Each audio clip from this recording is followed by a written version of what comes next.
Talking about the new developments that had arisen as a result of the interview granted TV3's hot issue by the head of public relations at the US Embassy, Daniel Fennell. And we are told that it is... We're trying to draw interpretation as to what he meant by the contribution, Ghana's contribution. And I think I remember saying that if they are here, the security, well, it's paying, but is it monetary? But, well, it's still cost. A bit of it, we understand they want to be clarifying some bit of it, because, you know, it's gone viral. But let's listen to what he said on hot issues. The specifics. So it's a shared expense. The upkeep, we're contributing some for the monitoring and the upkeep of the individuals. And the government of Ghana is paying. Who is paying for the upkeep of the two gentlemen? You mean for their accommodations? Accommodation, feeding, transportation, upkeep. So we're contributing some money towards that, and the government of Ghana is making all the arrangements, taking care of it. Is the government of Ghana paying for the upkeep, or a part of the upkeep? I think so. I think so. So the government of Ghana is using Ghanaian resources to pay part of the upkeep of these ex-detainees? Is that so difficult to imagine that Ghana would pay for something that's happening in Ghana? I think that it's laudable. We should be proud of Ghana. No, I just want to understand whether the government of Ghana is using Ghanaian resources to pay for the upkeep of these gentlemen. So I think it's a shared expense. Who is also paying for the security of these gentlemen? They are monitoring, and so who is paying? It's a shared expense. That's also shared. Yes. The government of Ghana is paying part of the expenses. The government of Ghana is, under the Ghana Constitution, is responsible for the security of everything in Ghana. So they are keeping track of it. They're better at it. They're smart, and we think that they're doing an excellent job. But I thought that these were low-risk, you know, ex-combatants. Yes. Who should not pose any risk, any serious risk at all. There's an old expression that we want to exhibit trust, but we also want to verify. Right.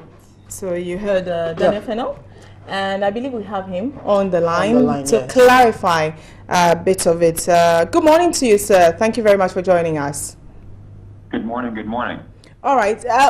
What do you want to clarify? Yes, I want to clarify the way that costs are being handled for the former detainees that have been moved to Ghana. And clarification is that the costs incurred by having the detainees in Ghana being contributed by the United States.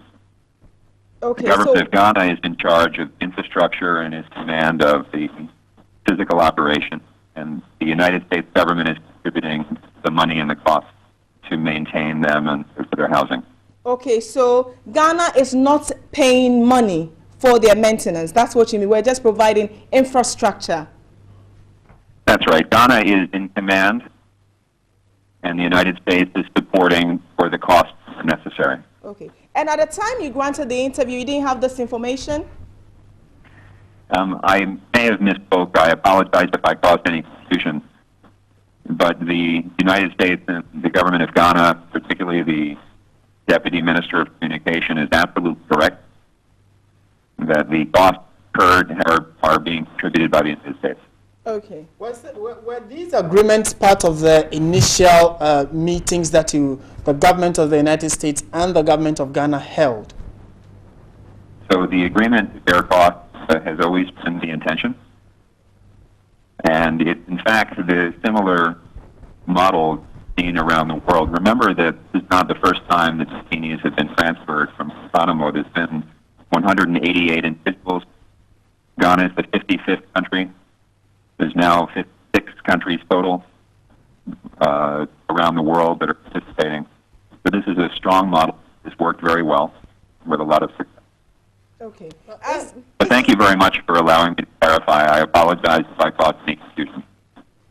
Daniel, we have one more question. Yes, is this reaction to clarify born out of the backlash that has come as a result of this interview? Well, we're always interested in providing the proper information. If I've caused any confusion, I'm always to clarify. I'm always available.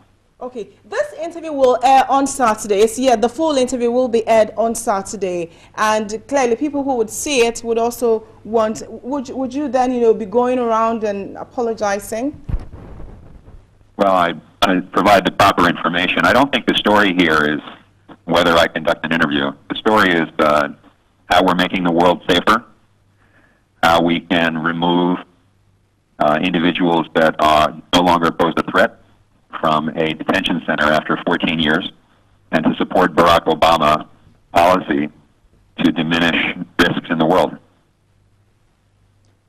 Thank you very much. All right. Thank you, Daniel, for talking to us as well. So you had Daniel Fennell. He's the head of public affairs, the American Embassy. He's apologizing for misinforming the public, and he's also apologizing to the Deputy Minister of Communication, Felix Ofosu-Kwakye, that he misled the public. At the time he granted the interview, he did not have this information, and that Ghana is not paying any money for their upkeep, but we're providing the infrastructure.